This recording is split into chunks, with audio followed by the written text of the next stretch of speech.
Joyland, la revolución del podcast presenta. Good boy.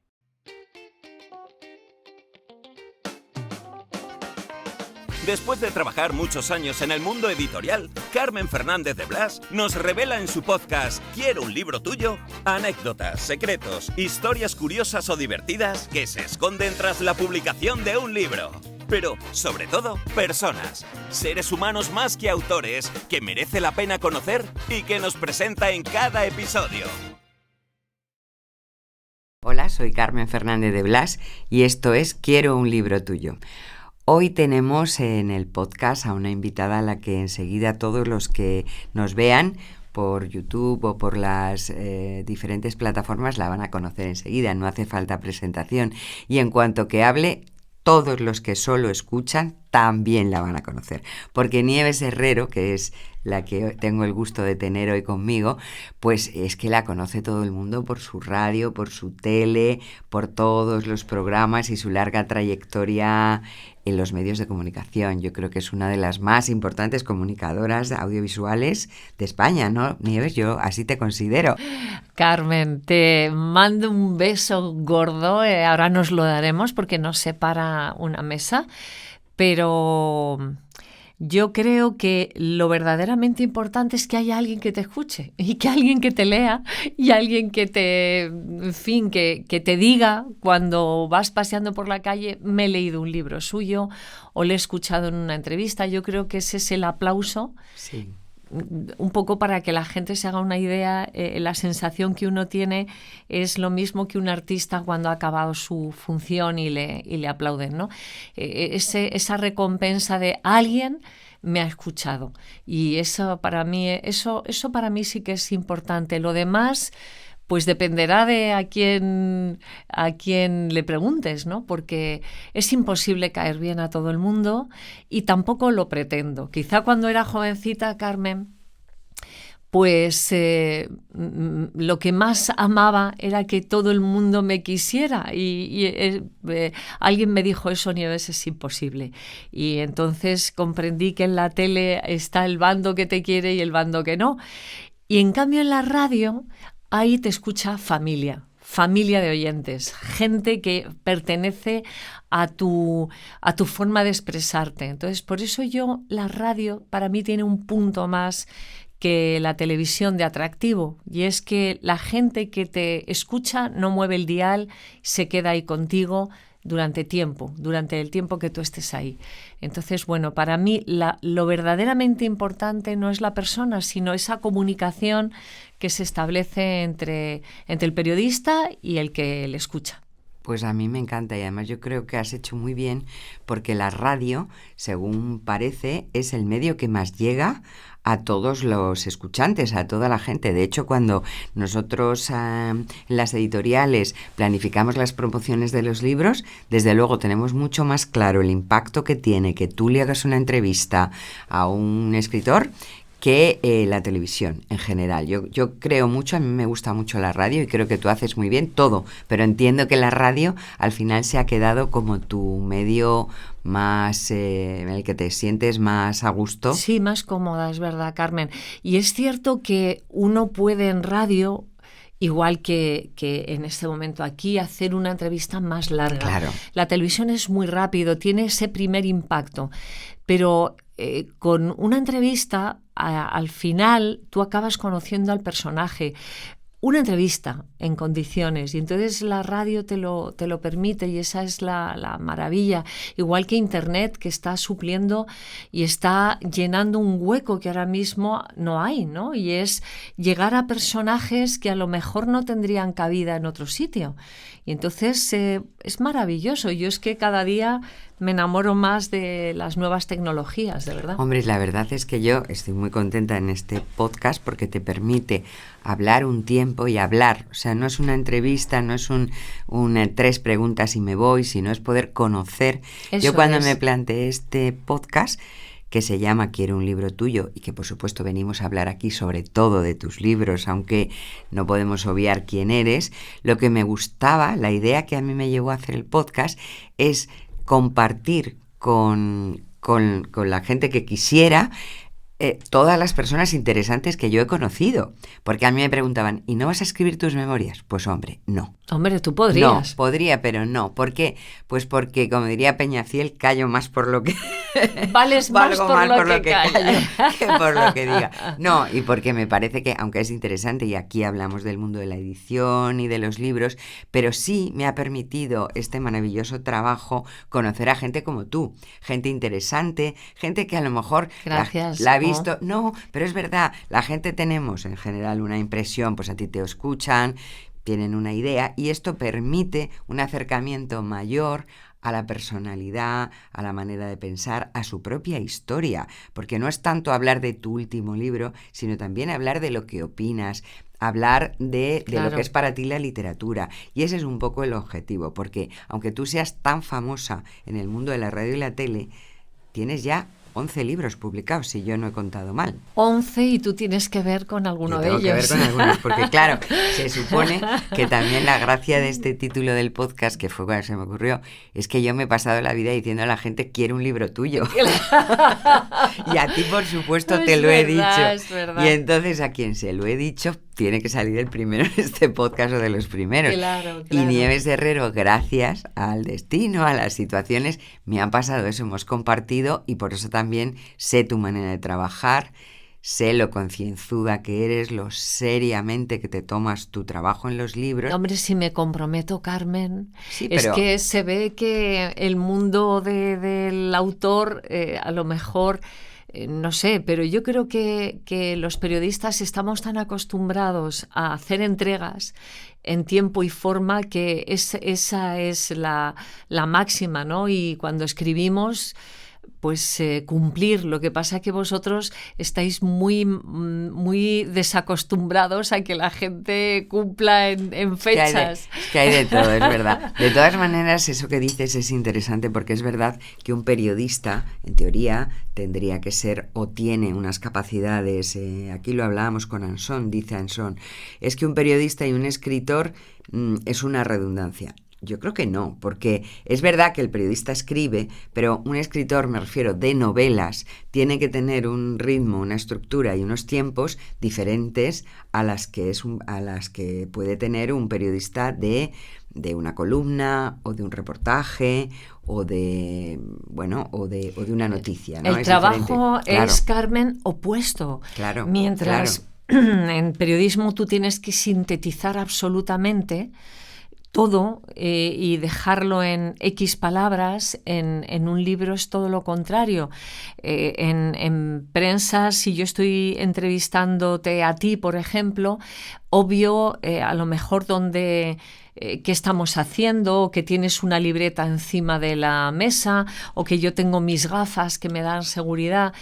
Y sin embargo, en una novela sí que yo haría hincapié a que el personaje tenía sus gafas en la mano, cómo tú venías vestida, o sea, una serie de cosas que a lo mejor en prensa se pueden obviar porque no son fundamentales, pero en un libro sí que te recrea el ambiente.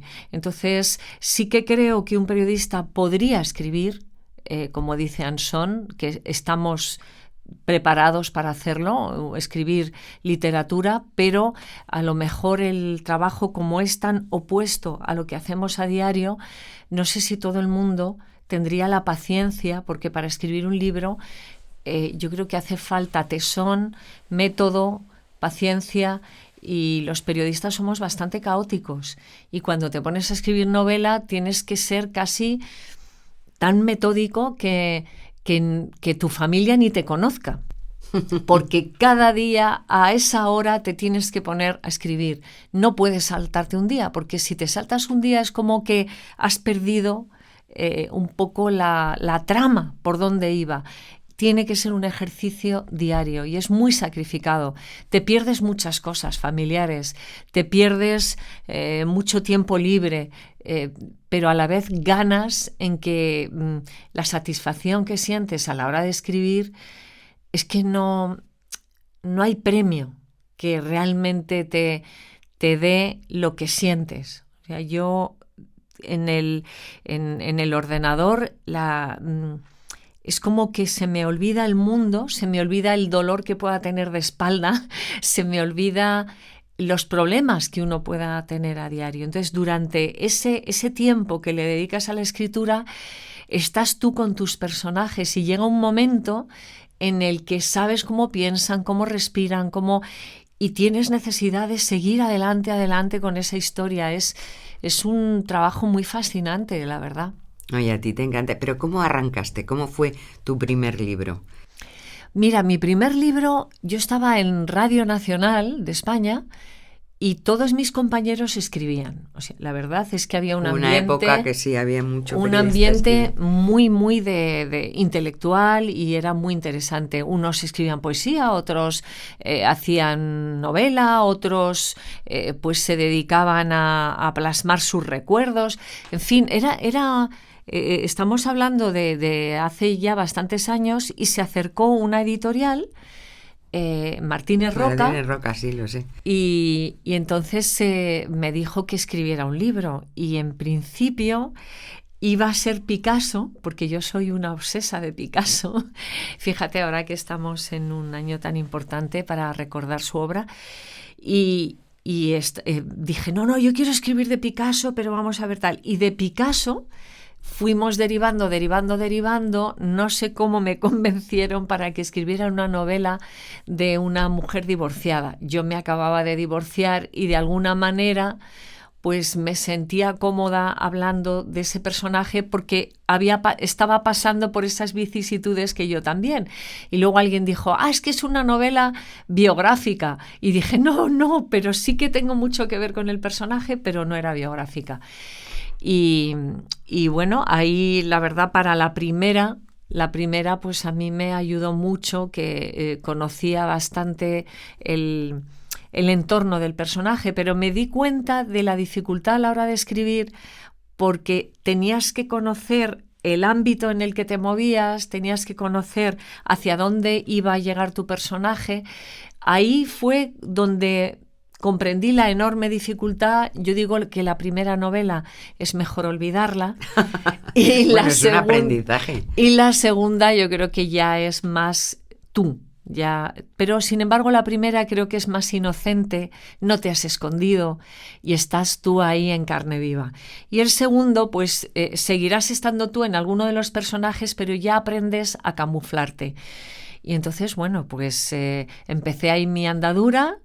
Y a partir de ahí fui moviéndome en novelas que tenían que ver con el día a día. Luego hice una de ficción que se llamó Corazón Indio. Sí. Y luego ya fue Imelda Navajo la que de repente me dice, Nieves, ha llegado el momento de escribir novela histórica. Y dije, ay Dios mío, pero ¿cómo voy a hacer esto? Sí, yo creo que sí, tú puedes, tal, y entonces siempre la estaré muy agradecida porque realmente fue quien me dijo, adelante, aquí vamos a estar para apoyarte. Y bueno, empecé ahí. Fue una novela muy difícil porque meterte como primera novela histórica en la Segunda Guerra Mundial y en la posguerra española, pues, y encima con el ministro Serrano Suñer, cuñadísimo. Bueno, pero fue un auténtico éxito de novela. Qué difícil, ¿eh? Fue muy difícil, la verdad. No, ahí tienes un mérito bárbaro porque era un tema que sigue interesando. Yo creo que es una novela que se sigue, no sé exactamente, pero es un tema súper interesante. Me han llamado para decirme que reeditaban y digo, ahí va, fíjate lo que escondían sus ojos, la cantidad de ediciones. Sí, es una historia de amor, sí. Es una historia real. Es una historia en la que los personajes tienen una fuerza bárbara y tú lo haces estupendamente. Incluso la serie, que luego recuerdo que yo ya estaba en la Esfera cuando salió la serie, hicimos una edición especial y tal. La serie tuvo muchísimo éxito. La serie se ha vuelto a reponer y me ha hecho mucha ilusión que hay gente que la ha visto en México, por ejemplo. Me he hecho muy amiga de un actor mexicano, muy, muy guapo, por cierto, muy interesante. Y él se puso en contacto conmigo. Ahora las redes sociales te unen. Es verdad. Y Mucho. entonces Sergio, que así se llama, me escribió: Nieves, estoy muy emocionado. Cómo me gustaría que escribiera sobre mi abuelo. Y entonces a partir de ahí nos pusimos en contacto, hemos hablado mucho. Esa novela todavía no ha llegado a mí, me interesa la historia, pero es que ahora mismo es que tengo como 5 o 6 personajes Que te rondan. en mi cabeza y muchas veces nunca sabes cuál va a salir. O sea, tienes que dejar... Yo ahora me estoy dando un tiempo, después de cada novela dejo un tiempo Lo para sé. que, en fin, fluya la vida y de repente un personaje me diga: venga, que ya estás preparada para escribir sobre mí. Y bueno, pues en eso, ya te digo, Imelda fue la primera que me animó. Que me Y muy animó. bien, Imelda es una gran editora, va a estar en este podcast también, porque creo que Una gran un editora. libro que hable del mundo, o sea, un podcast que hable del mundo de la edición tiene que tener a Imelda, porque además es una de las mujeres que más... pues que mejor lo han hecho, más valientes y que además han trabajado lo que a mí me gusta también y por eso somos amigas, porque nos gusta crear autores. pues Crear tendencias, estar atento a quién, y en tu caso vamos a hacer todo de pleno, porque insisto, no solamente yo creo que es tu género, que lo cual no significa que en un momento dado puedas cambiar, Claro. pero ahora mismo, porque a partir de La Marquesa de Llanzol y lo que escondían sus ojos, tú has escrito sobre todo con personajes reales, historias de personajes reales, muchos de mujeres o muy vinculados a mujeres. Sí. Y ahí está clarísimo que el público te ha dado la razón, porque has tenido éxito en todas, porque después de lo que escondían sus unas ojos... más que otras, pero Bueno, eso no quiere decir, fíjate, el hecho de que unas sean más leídas que otras, hay que darlas tiempo. Porque las novelas históricas no son un boom. No es, Sí. ¡ay, venga, gran exitazo! Creo que a la novela histórica hay que darle un recorrido. Eso me ha pasado, por ejemplo, cuando ya llegó a mi vida Carmen Romero, que es otra gran editora. Y También amiga. Hice con ella Esos días azules, que es los últimos Lo de 8 años Machado. de la vida de Machado. Pues me está dando unas satisfacciones increíbles, aunque no fuera una novela de gran éxito inmediato, sino que es de muy largo recorrido. Yo siempre me estoy encontrando a gente que cuando voy a firmar libros me dice: ¿cómo me gustó Esos días azules? Y digo: ¿cuándo la has leído? Pues el año pasado. Y digo: fíjate, el año pasado. Y es una novela más de boca a boca, que alguien se lo Sí. diga a alguien, y también es un historión, es muy potente y bueno, pues o sea, cada novela tiene su propia vida. Hay unas que salen con muchísima fuerza, como esta de La Baronesa, y ahora me toca defenderla en las plazas, porque después de un verano... ahora me Sí. toca defenderla en las plazas de toda España. O sea, he estado en Asturias ya, he estado en la feria de Murcia este fin de semana y ahora empiezo el recorrido, Carmen, porque Claro. sabes que es como las canciones, como los artistas, que tienes que ir plaza a plaza diciendo: aquí estoy. Una vez que ha pasado esa inmediatez y ese golpe primero mediático, ahora tienes que ir a defender tu libro, porque no solamente es noticia porque ya no fuera de la mano con La Baronesa, yo quiero reivindicar que hay una novela detrás del personaje, con un personaje que además todos conocemos, pero a lo mejor todos desconocemos. Entonces, bueno, pues ese ha sido el reto, y creo que de personajes vivos voy a escribir poco, porque creo que da muchos disgustos. Yo creo que, hombre, yo viví contigo también la historia de Carmen Franco, que me parece un personaje Buah, qué histórico personaje más absolutamente relevante, y que tú conseguiste lo que me consta que muchos editores y muchos periodistas habían intentado, que era que contara sus memorias, porque al margen de cualquier ideología política, esta señora era la hija del dictador y por tanto un personaje muy, muy humano e interesante al que tú conseguiste ganarte y conseguiste hacer esas memorias con ella viva. Lo que ocurre es que, bueno, al poco falleció, pero bueno, tenía una edad pues ya avanzada y estaba enferma, pero yo creo que tanto ella como la familia quedaron encantados con el libro. Y desde luego los lectores. Sobre todo ella que me dijo que adelante, no me quitó ni una coma. Valiente, o sea, es cosa que se lo agradezco. Pero sí que es verdad que ella, yo creo que llegué en el momento apropiado a su vida, porque hasta ahora siempre decía que no, solo dijo que sí a Paul Preston para hablar de su padre a nivel histórico. Y yo lo que quería y lo que me encargasteis precisamente era cómo había transcurrido la vida a través de sus ojos, o sea, cómo había visto la guerra civil, cómo había visto el golpe de estado de su padre desde los ojos de una niña, cómo había huido a Francia cambiándose el nombre, cómo regresó a Burgos, cómo vio a su padre ese cambio tan increíble que ya ni le reconocía y sus primos le decían que era un doble, que era un doble. Todo eso visto hasta llegar hasta hoy, porque claro, llegamos hasta, pues el momento, uno de los más trágicos de su vida, que es la muerte de su nieto en accidente de coche. Y luego la muerte de su yerno en otro accidente mientras esquiaba. La separación de su hija, cómo había vivido todas esas circunstancias y cómo ella, una mujer siempre al dictado de lo que le decía su madre, cómo luego se casa con quien les parece bien a la madre, porque ella se había enamorado de un guardiamarina y no la dejaron. Y entonces al final le dan permiso para casarse con el marqués de Villaverde, y después como ella me confiesa que nunca había sido libre hasta que se quedó viuda.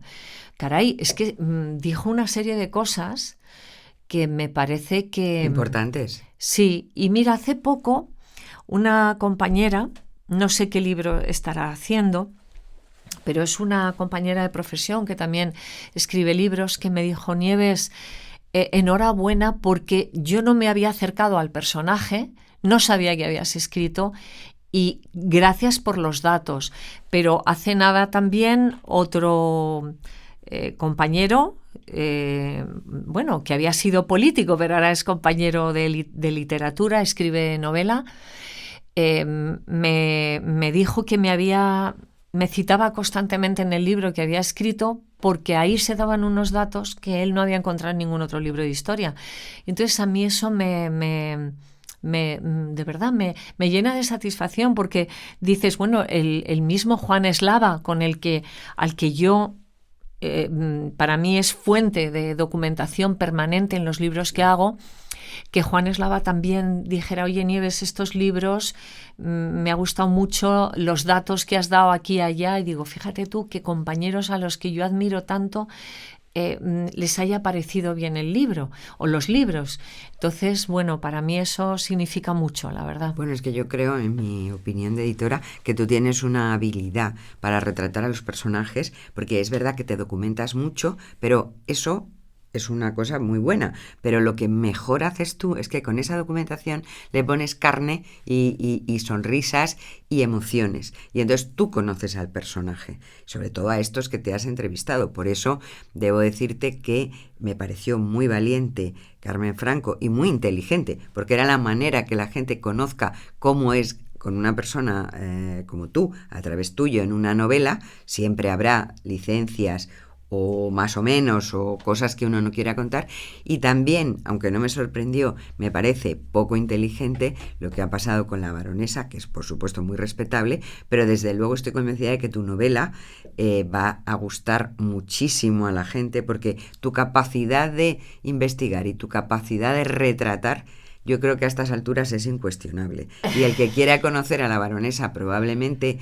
A nadie, claro, no, seguro. Yo creo que además tú haces otra cosa que me gustaría que explicaras también en La baronesa, que no solamente hablas de la vida personal, es que también es un retrato social, es un momento de época, y también hay algo que reivindicar, que yo lo digo mucho ahora. tú no puedes mirar con los ojos de hoy lo que pasó hace 60 años.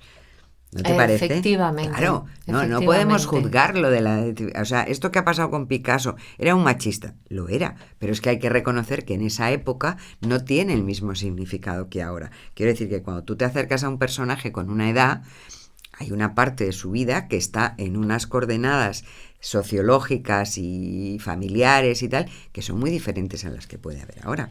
Pues tienes toda la razón y a la baronesa hay que entenderla en el contexto donde nace, en el contexto en el que ella crece.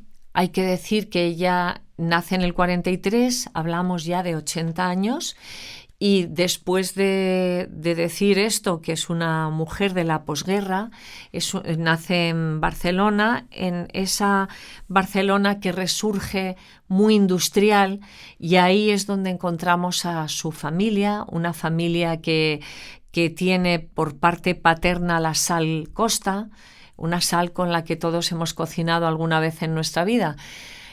Una familia que les gusta muchísimo los coches, y luego una familia materna más modesta que viene de Navarra, de una situación que también es digna de pararse, aunque sea un segundo. El abuelo de Tita Cervera se va a Argentina con su madre a hacer un viaje de trabajo y no vuelve, y deja a su mujer y a la abuela Sabina, y deja a su hija, a Carmen, a la madre de Tita, las deja con una mano delante y otra detrás.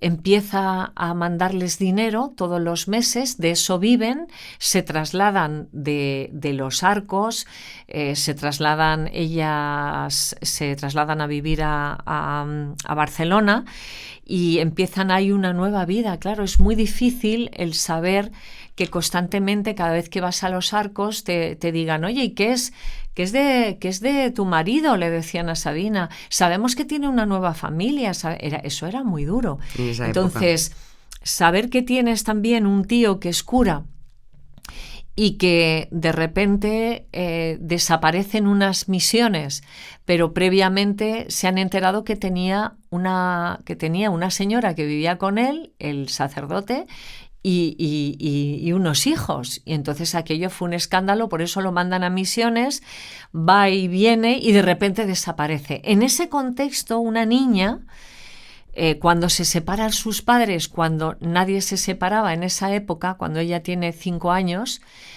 lo primero que hacen es enviarla a colegios interna. Entonces ahí entiendes el desapego de Tita, porque cada vez que se hacía amigos, la madre la cambiaba de colegio, no porque se hiciera amigos, sino porque el colegio no la gustaba.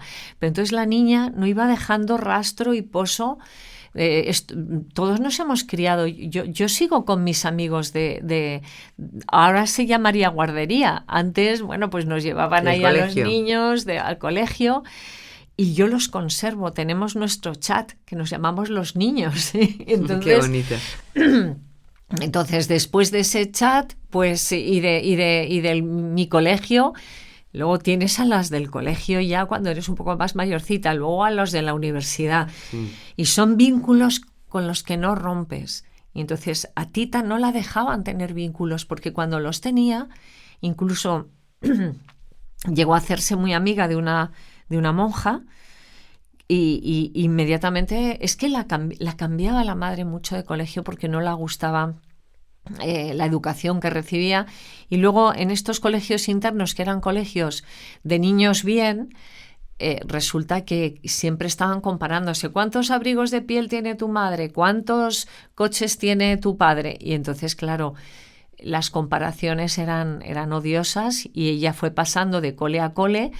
Pero sí que es verdad que algún vínculo le ha quedado de esa etapa, pero no es una persona de apegos, no tiene apegos. Yo rápidamente, Carmen, me vinculo a las personas. Un taxista que me haya gustado mucho su conversación, rápidamente le pido el teléfono, porque digo, si tengo que hacer algún viaje, lo haré con este señor. O conozco a alguien y de repente digo, pero qué persona más interesante. Nos pasamos el teléfono y entonces, porque no sé si eres lo contrario de ella. Yo, vamos, no tengo nada que ver. Yo enseguida tengo apego, soy incapaz de irme de la vida de nadie. Al revés, voy acumulando gente extraordinaria. Que es un tesoro.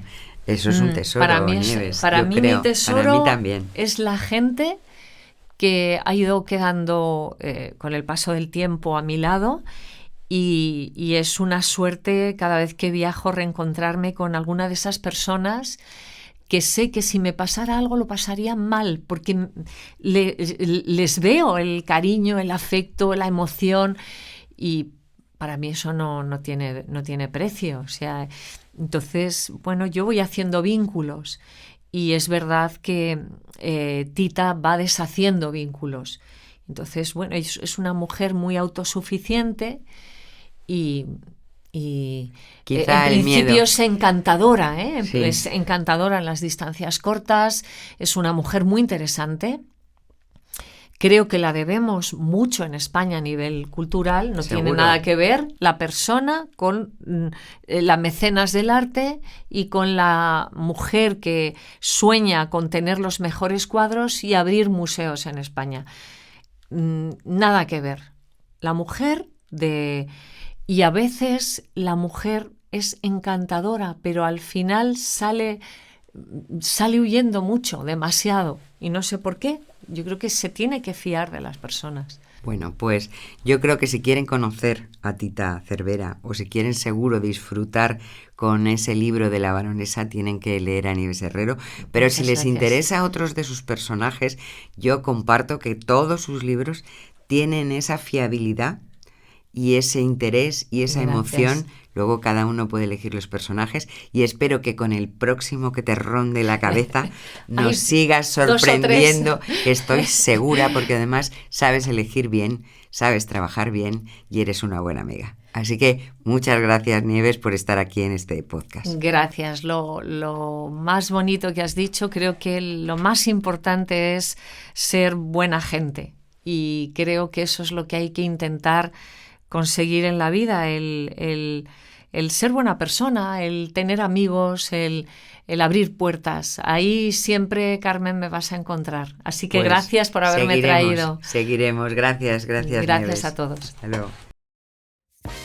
Si te ha gustado este podcast y quieres más información, síguenos en nuestras redes sociales, @somosjoyland o en nuestra web joyland.es. No olvides darle al botón seguir para enterarte de nuevos episodios.